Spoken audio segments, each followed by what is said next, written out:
What's good, Kinfolk Nation? It's your boy Screwface Capone in the house, and you are tuned in to another episode of Screwface's Toy Chest.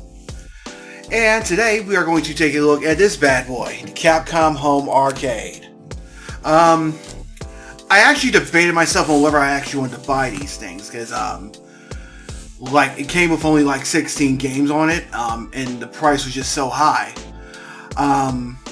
But I was able to, I actually ordered it from the Capcom European store. Because usually if you order it off of somewhere like Amazon.com or eBay, it'll cost you upwards of $300. But you can actually order it from the Capcom Home Arcade store, and they ship to the United States from Germany. So here's the unit. As you can see, it's 179 pounds. That translates roughly to earlier to 203 US dollars. And the neat thing about this is that this includes the shipping and handling when you pay in European prices. So actually when I went to pay, you can actually pay through with PayPal, and they'll show you like what the actual cost is plus what you're paying for shipping. So they're kind of both combined when you go to the European site. So just keep that in mind when you look at it. So what it was like when I actually purchased it, it actually went on sale for like I think 139 pounds, and in US dollars that dropped it to around 269, I believe. So I figured when it was on sale, I might as well check it out. Like I said, I'm a huge fan of these retro style devices. Plus, I'm a huge fan of Capcom games. So basically, what this is.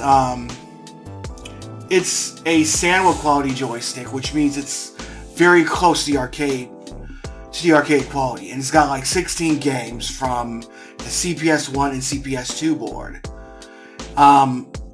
Probably one of the bigger selling points on this is that this actually includes the Alien vs Predator arcade game from the 90s. That was Capcom's famous beat 'em up, and like that's one of the more famous Alien vs Predator video games. And some of the other games on the collection, you usually don't see them on the more recent compilations that Capcom puts out. You know, like Capcom Home Arcade Stadium.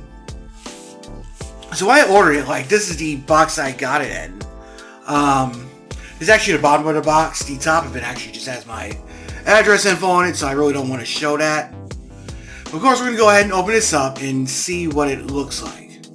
Now, everything I like to point out is like the box actually has the words Capcom Home Arcade on it, so you know what you're going to be getting inside. So I'm not sure if the unit itself is in here or the unit is in a box that's within here, but we're going to go ahead and open it up. Alright, so here's a box. I removed a part of the invoice and removed some labels that have my addresses on it, so we're going to go ahead and cut it. There's a bit more to it than the last time, so just got to take these things off. So like I said, you can actually order this from Capcom's European site. I ordered it on a Friday and I got it that Wednesday, so they're actually pretty quick. Go ahead and cut the side off.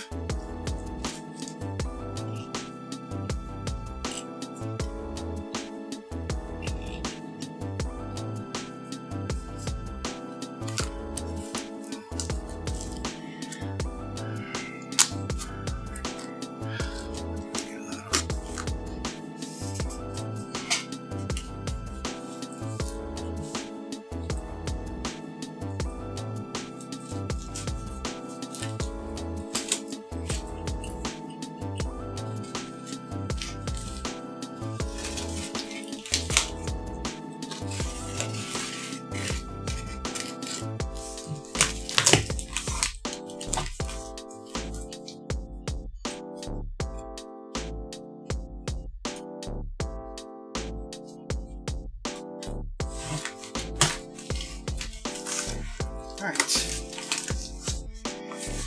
And here it is.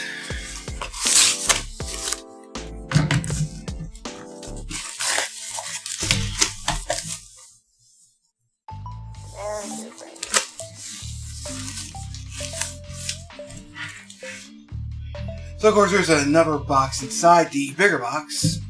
Celebrating a true champion of arcade gaming, yada yada yada.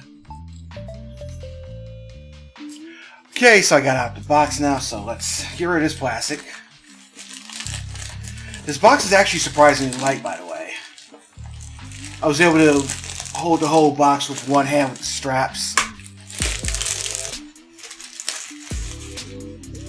So of course I got the PEGI info rather than the ESRB info, because you know this is from Europe. I don't understand why they didn't make a US version of this. But I guess as long as you can ship it from Europe, then I guess that's a good thing.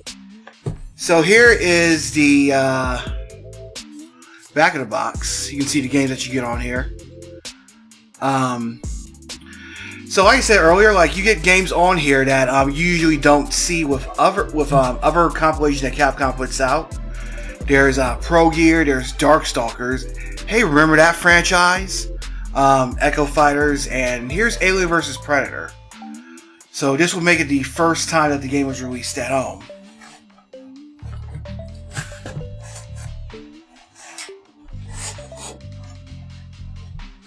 And of course,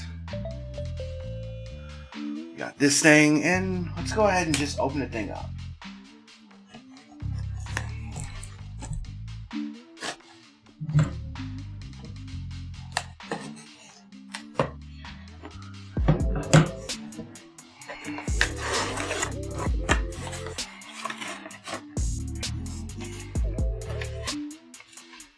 It's going to be a bit difficult. So here's what the inside of the box looks.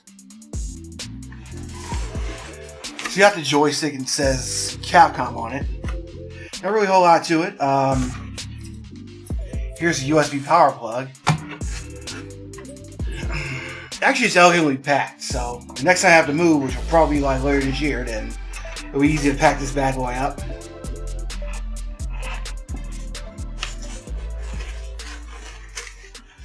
So you load this thing up, and here's a little instruction mat. This is a little quick guide, and here's a micro USB cable.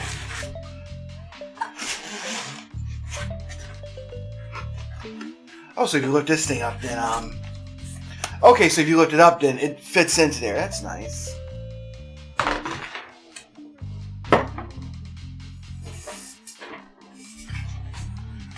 So here's what it looks like. It's basically a big Capcom board with buttons engraved in the logo and the joystick. See what the other side looks like. And here's where you would plug in. See what this extension is, though. So it's a USB extension drive in there. Wonder what that could be used for. Maybe a USB drive or somebody. I'm pretty sure that somebody by now has forgot how to sideload this thing. But here's an HDMI cord, and here is power button. So this is probably one of the few ones I've actually seen with an actual power button. And of course, here's where you would plug it in at. This thing does kind of feel a little bit rubbery on the bottom. But it looks like a pretty it looks like pretty good quality, like as far as like these sticks go. I don't really have too many of these sticks, just I got this in the Legends Pro. I'm not too sure about this design. But you got two slots with you. Player 1 and player 2 right here.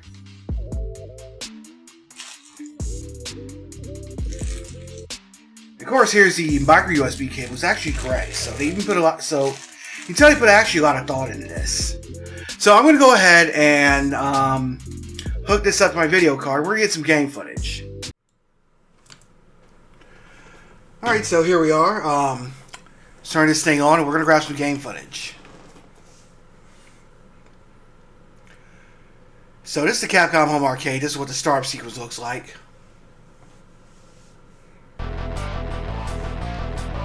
And here's the game lineup.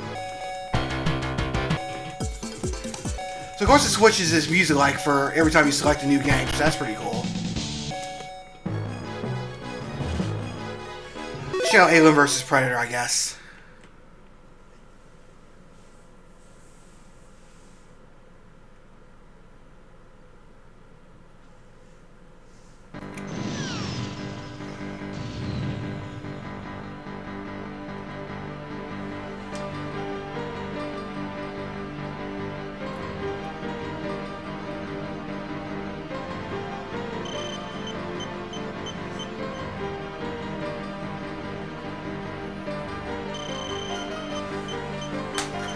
So pretty much all these games either use the CPS-1 or the CPS-2 board.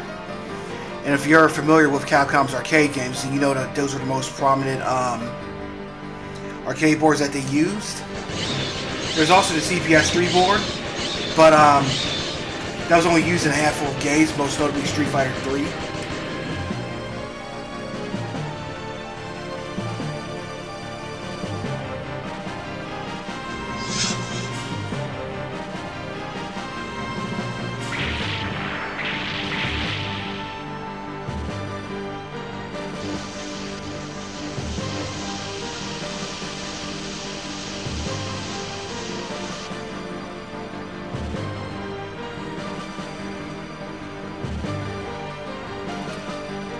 So yeah, you finally get to play Alien vs. Predator for once. Maybe they might finally make a home release of this for like consoles and stuff. Of course, you can beat the game in like less than half an hour, so there's that. Come with me if you want to survive. It's almost shout out to Terminator.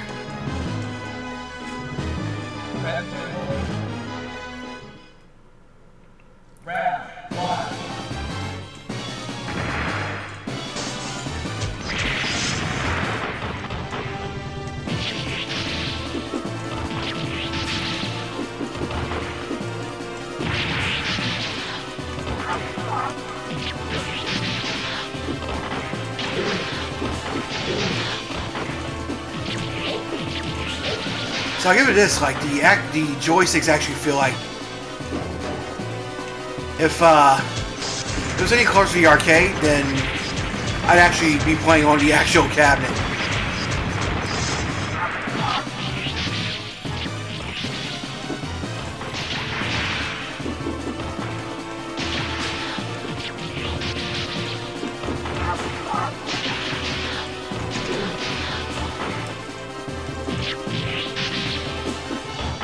Another thing, this actually runs on a version of Final Burn Alpha, which is pretty much the go-to emulator for like Capcom and Neo Geo arcade games.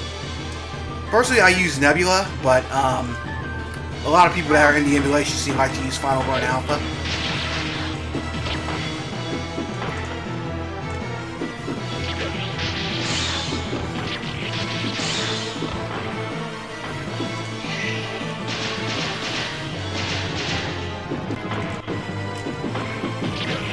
Go ahead and check out something else.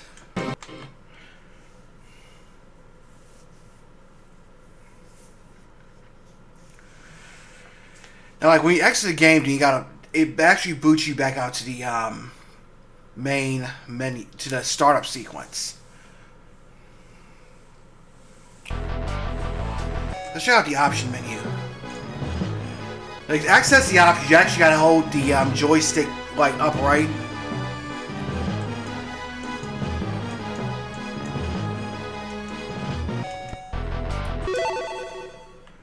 Ah, I didn't press that. Must be pretty sensitive, because I actually just tapped down on the button.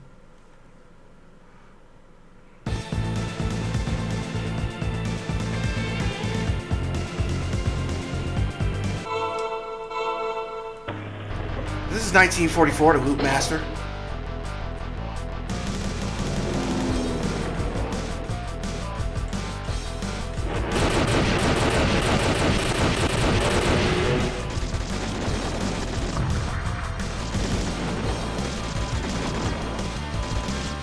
We'll go ahead and exit out here because I wanted to actually go into the options.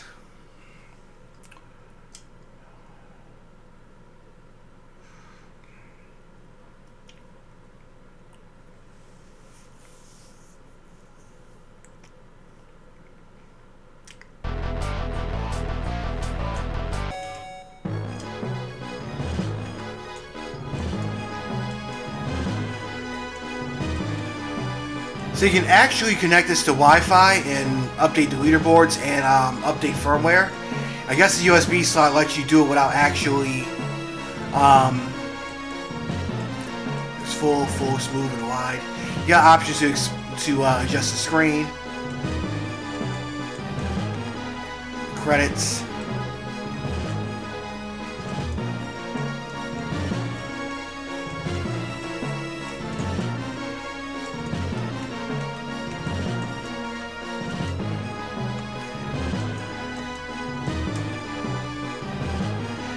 There's a control check. I'm not sure what that's doing. Oh, so like you can press S to like verify if each of the buttons are working correctly.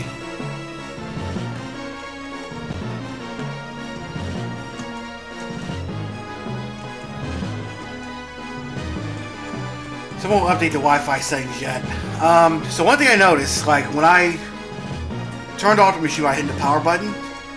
I actually had to unplug and plug my USB back in just to turn it back on. Now what's this option up in? Now here's the menu option. This is how you would view the high scores. Here are all the different games that are available for it.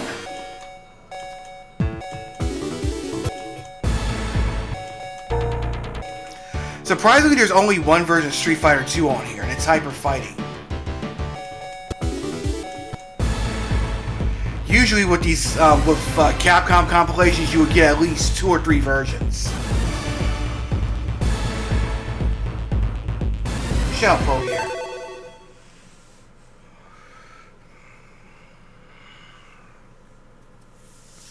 Now, I didn't see anything cool like save states and load states.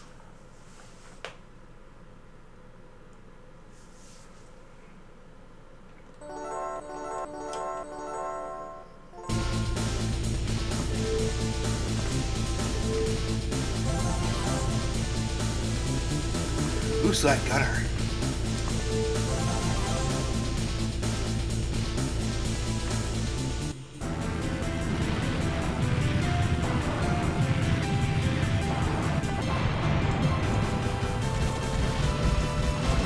Alright, so it's a shooter. That's nice. She got some pretty cool graphics.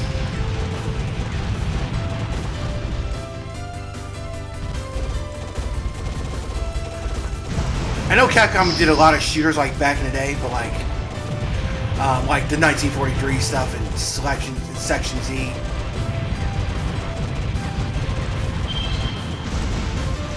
Like this is like a more R type of shooter. And it's got a very cool aesthetic too.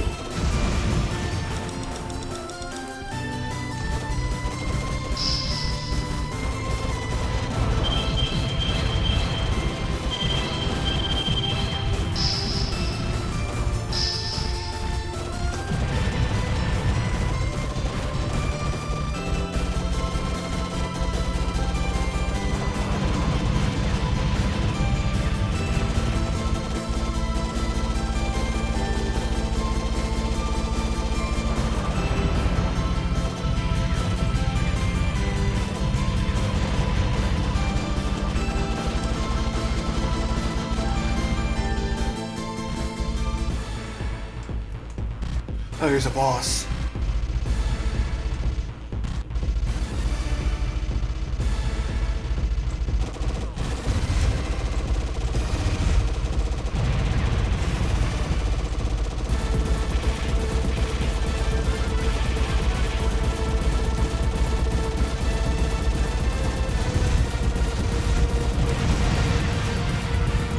Ah.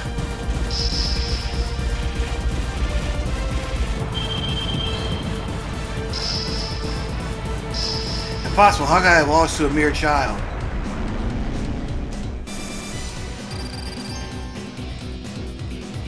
Gunner's data.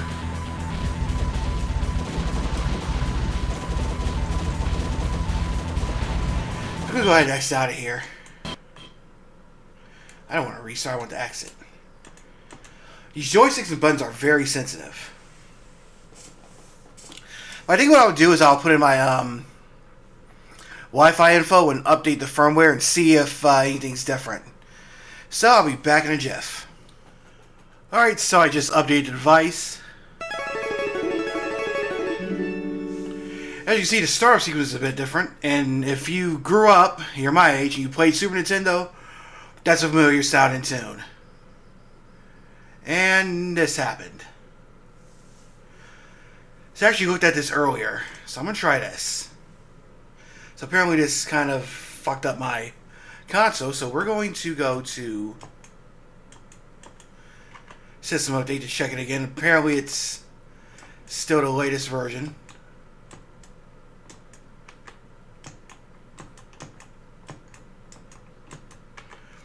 So what I'm actually going to do is do a factory reset.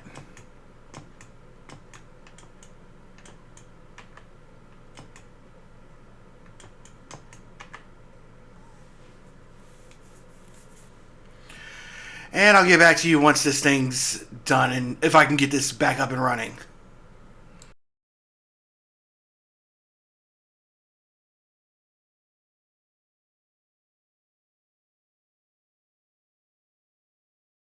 Okay, so I was able to reach out to somebody at Koch Media on the Reddit, and I'll show you what I did and how I was able to fix this, because I know like this is a bit of a problem throughout the owners. So hopefully this should help you guys. So the first thing you'll notice in the top right corner, how my Wi-Fi indicator turned blue, you want to make sure you're connected to the network. Once you do the update, like I think it cleared out my Wi-Fi settings. So I went to the options, went to the Wi-Fi settings, and re-entered. Then the next thing you're going to want to do is go to the system update. And you'll be and it'll tell you that the latest installed version is 1.71. You hit OK, it'll check it again, and then just hit reinstall. It'll take a few minutes, it'll reboot, it'll show you that little counter like X of X installed, and then you'll be able to go back in and hopefully it should work. If it doesn't, then just try doing it again. But that's what works for me. Anyway, it added a few new options to the menu. So first of all, if you notice, the music that you're hearing right now isn't the same one that was playing when I was actually earlier in the video. So what you can do is you can switch between the original and remix for the game selection music. You can also choose this game selection order, alphabetical or random.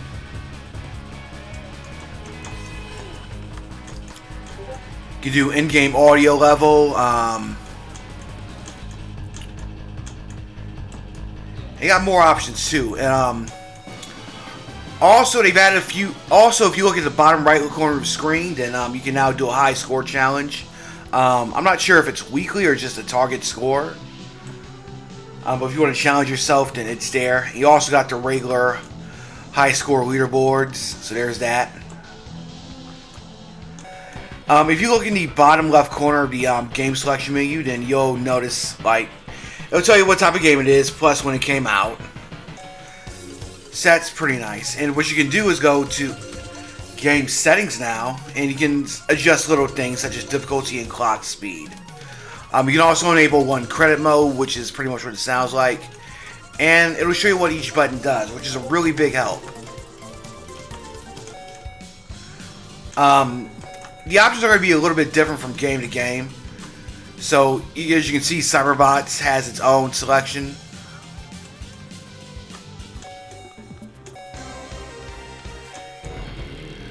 So the way you'll select the game setting is that you'll highlight a game you want to choose, and then hit down on your joystick and hit game settings. You probably won't even notice that you got it highlighted if you're not really paying attention. But I'm actually going to go into one of these games and show you something else that they added.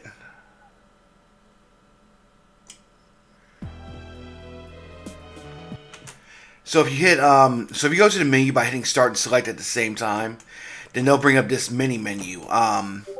Now they've added save states. You just hit a save state, and you can do configurations. You can you can remap the buttons as you wish.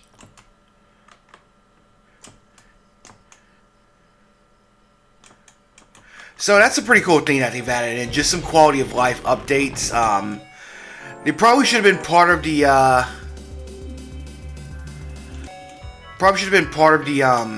unit since, I mean, like from the get-go, but it's nice that they put it in there. So they actually do a good job. They've actually done a good job of supporting it for some time at least. I'm gonna close off by playing some Street Fighter 2 Hyper Fighting. It also fixed the issue with the power button too. I can just tap it to turn it on and turn it off instead of unplugging the thing. So that's pretty nice. So of course here's Hyper Fighting.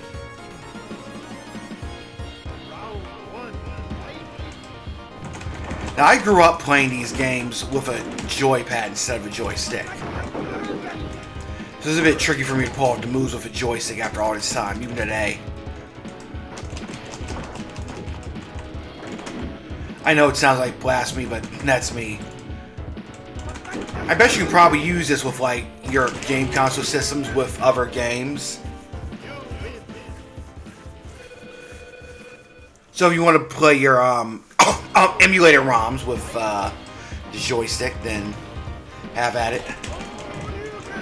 I bet there are already people doing it.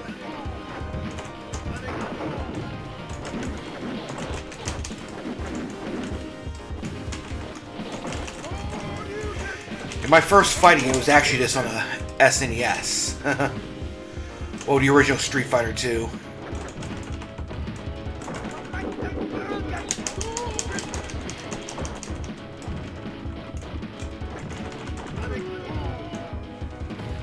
There we go. So we'll go ahead and save a save state. These buttons are still hella sensitive. The save state. I got one there. I'm just override it. You get 3 slots. So I'm gonna go out and quit. I think I'll call it a wrap for this. I think I'll head out and get some final thoughts. This was the Capcom Home Arcade. So that was the Capcom Home Arcade. I'll get the bad stuff out the way first. Obviously, I'm going to have to knock off a few cool points for that bug with the update, but luckily I was able to find that fix, and hopefully that should work for some of you guys too if you encounter the same issue. Also, I think 16 games, to me, just doesn't seem enough to justify the price tag. I know it's like $200. I got it for like $200 at the. No, I mean a little less than that because it was on sale. But I think normally it costs $200 if you buy it straight from the European Capcom store. But if you're getting it from domestically, like eBay or on Amazon, you're looking at an upwards of $250 to $300. And again, that's even more expensive. You don't want to. So.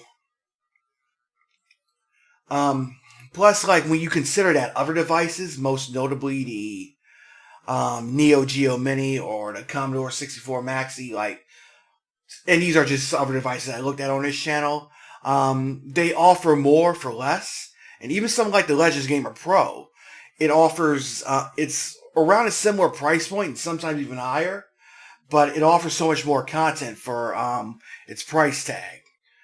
So, like, I think I can only really recommend this to more hardcore retro gaming fans. Like I said, these, for what it's worth, these are sandwich quality parts, so it's almost like the arcade. In fact, if these were any closer, then you'd actually be playing on the actual cabinet, like I said earlier. Plus, to his benefit, it adds games that you don't see on other compilations. You got Alien vs. Predator, which is the popular game, Pro Gear, which is good, Giga Wing, Super Puzzle Fighter 2 Turbo, and just a few other surprises. You don't see these on the other compilations that Capcom tends to release. Alright, so now, is this something that you absolutely totally need? I wouldn't say it is, but if you got the money to burn and you like these old school arcade games, I'd say go for it. Make sure you can buy it from the Capcom European store. Yeah, speaking of which, this is the I showed you earlier the USB power adapter. This is what you get in the box. So for my American folks, myself included, you obviously can't use this on the American outlets, but this is for the European market anyway. But if you buy one of those usual $5 USB plugs you find at Walmart or Walgreens, I'm sure they'll work just the same. I got my USB power strip that's plugged into my PC and I use that. Alright, so that's enough of that. Starting to ramble here. Anyway, if you like this video and you like other plug and play devices, I got a whole list of them below in the description, so check that out. It's got stuff like the Commodore, it's got Neo Geo, it's even got the new modern day next gen consoles like the PS5 and the Xbox One. I plug those in, unbox them, and give you first impressions. And keep watching if you like more game related content.